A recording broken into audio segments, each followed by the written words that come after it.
लिखने से पहले ना कई बार लोग सोचते हैं कि कुछ आइडिया आ जाए ना अच्छा सा, उसके बाद लिखना शुरू करेंगे। मैं भी पहले यही करती थी, लेकिन धीरे धीरे मुझे समझ आया कि आइडियाज़ होते हैं मैंने प्यार किया कि भाग्यश्री की तरह। मतलब अगर हम उन्हें कहें कि आजा शाम होने आई, मौसम ने की अंगड़ाई, तो किस बात की है लड़ाई। हमारे आइडियाज़ हमें कहते हैं तू चल मैं आई, मतलब आप लिखना शुरू करो, आइडियाज़ अपने आप आएंगे पीछे पीछे पीछे। Episode 13 tips for creative writing. Not just RJ tutorials by RJ Himangi. मैंने ना कुछ आदतें पाली हैं जिसकी वजह से मुझे क्रिएटिव राइटिंग के प्रोसेस में बहुत हेल्प मिलती है। क्या पता आपकी भी हेल्प हो जाए। आदत नंबर 1, पहले ही आइडिया से लव एट फर्स्ट साइट मत करना, कीप एक्सप्लोरिंग। कई बार होता ये है कि पहला ही आइडिया सबसे बेस्ट होता है, लेकिन पता कैसे चले? 4 दुकानों में अगर आप साड़ी नहीं देखोगे तो आपको कैसे पता लगेगा कितनी वैरायटीज अवेलेबल है। तो बिल्कुल वैसे ही अपने दिमाग के अंदर अगर कोई आइडिया आता है तो उसको 1000 तरीके से टटोल के देखो। मतलब देखो कि इसके और कितने रूट्स निकल सकते हैं, इसके कितने पर्सपेक्टिव हो सकते हैं। उसके बाद वापस देखना कि अब इसमें से बेस्ट कौन सा है। तो कहने का मतलब ये कि ज़रूरी नहीं है पहला ही आइडिया अच्छा हो, और ये भी ज़रूरी नहीं है कि आपका पहला आइडिया घटिया ही हो। लेकिन ये सब फिगर आउट करने के लिए आपके पास थोड़ा बहुत माल होना चाहिए, मतलब कुछ वैरायटीज़ हो। आदत नंबर 2, बार बार लिखो, 1000 बार लिखो। अगर बढ़िया लिखना है तो फिर से यार लिखो। और बढ़िया लिखने के लिए मैं क्या करती हूँ, एक ही बार लिख लिया सो लिख लिया ऐसे नहीं होता। मैंने एक बार लिखा, फिर उसके बाद मैंने ब्रेक ले लिया 2 घंटे का 3 घंटे का, फिर वापस अपनी स्क्रिप्ट को देखा।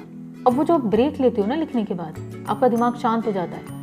अब जब आप अपनी स्क्रिप्ट, अपनी राइटिंग को वापस देखते हो तो आप एक थर्ड पर्सन की तरह देख रहे होते हो, और आपके पास अपनी ही बातों के लिए एक नया पर्सपेक्टिव आ चुका होता है नेचुरली। राइटिंग पेंटिंग की तरह होती है। जैसे सिर्फ एक ही स्ट्रोक से पेंटिंग सुंदर नहीं बनती, उसमें कलर्स की लेयर चढ़ानी पड़ती है, तब जाके वो खूबसूरत दिखती है। बिल्कुल ऐसे ही राइटिंग में एक ही बारी में झंडे नहीं करते, बार बार अपनी स्क्रिप्ट को देखना पड़ता है, उसे परखना पड़ता है, तब जाके एक आइडिया, एक स्क्रिप्ट कमाल की बनती है। आदत नंबर 3, अपने आइडियाज को दिमाग की हार्ड डिस्क में मत रखना, फाइल उड़ सकती है। मैं अपने पास एक डायरी रखती हूँ, पॉकेट डायरी, हैंडी डायरी, या फिर मेरे मोबाइल के अंदर वो नोटपैड वाली एप्लीकेशन हमेशा रहती है। और मेरे को जब भी चलते फिरते, घूमते, किसी से बात करते, मूवी देखते हुए, कभी भी कोई आइडिया स्ट्राइक करे तो मैं कुछ सेकंड्स का भी डिले नहीं करती, तुरंत अपने आइडिया को छोटे से कॉम्पैक्ट फॉर्मेट में लिख लेती हूँ।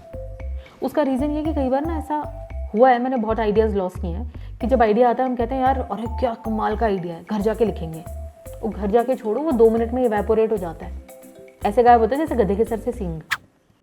आदत नंबर 4, चुपके चुपके लोगों को ऑब्जर्व करो। आप मेट्रो में हो, ट्रेन में हो, बस में हो, बस स्टॉप पे हो, फ्लाइट में हो, आप जहाँ पे भी हो, अपने कान खुले रखो पब्लिक प्लेसेस में, और पूरी कोशिश करो कि कोई भी रैंडम जो 2 जने, एक जना जो बैठा हुआ है, कोई फ़ोन पे बात कर रहे हैं, क्या बात कर रहे हैं, कैसे बात कर रहे हैं, उनकी वोकैबुलरी क्या है, डायलॉग्स क्या हैं। उनकी उतनी सी बात सुन के आपको क्या पता लग रहा है कि इस बात के पीछे की कहानी क्या चल रही है। यूँ तो ये गंदी आदत है, बट इस आदत से हमें नए नए कैरेक्टर डेवलप करने की हेल्प मिलती है, नए नए डायलॉग्स बनाने की हेल्प मिलती है। बाय गॉड, अगर आप राइटर हो ना तो ये गंदी आदत आपको डालनी पड़ेगी।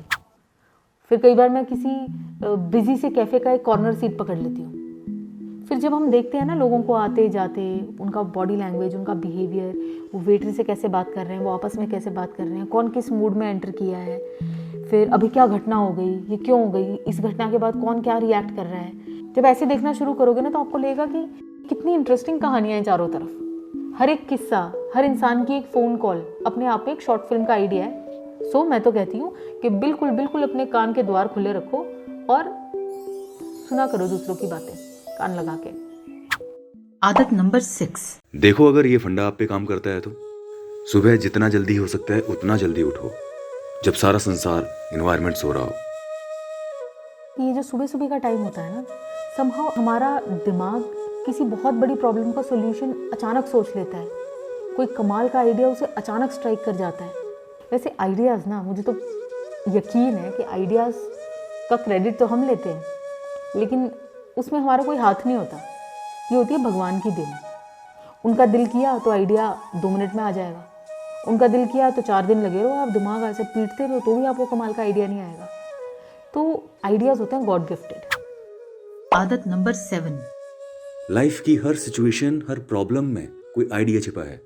अगर आप डिटैच होकर देखोगे तो ये आदत आपके बहुत काम आएगी।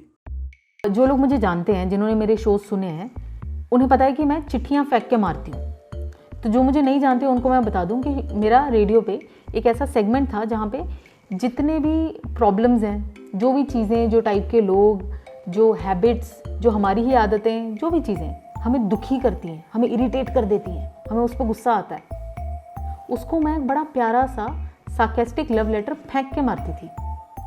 और इस स्पार्कलर की वजह से मेरी अपने आप ही एक ऐसी आदत हो गई थी कि जब भी कोई चीज़ मुझे इरिटेट करती थी, कोई भी मेरी लाइफ में प्रॉब्लम आता था, तो वो प्रॉब्लम से परेशान होने की बजाय मैं खुश हो जाती थी कि ओए होए होए आइडिया आया, आइडिया आया। हर प्रॉब्लम मुझे आइडिया नज़र आती थी कि अरे इसको चिट्ठी फेंक के मारते हैं ना। आप अगर अपने प्रॉब्लम्स में भी आइडियाज़ ढूंढने लग जाओगे तो प्रॉब्लम आएगी तो आपको खुशी होगी, क्या कंटेंट आया, हाँ गर्मा गर्म। अब क्रिएटिव राइटिंग का प्रोसेस शुरू किया है तो कभी कभी राइटर्स ब्लॉक भी आएंगे। अगले एपिसोड में इस ब्लॉक को हटाएंगे कैसे, ये सीखेंगे।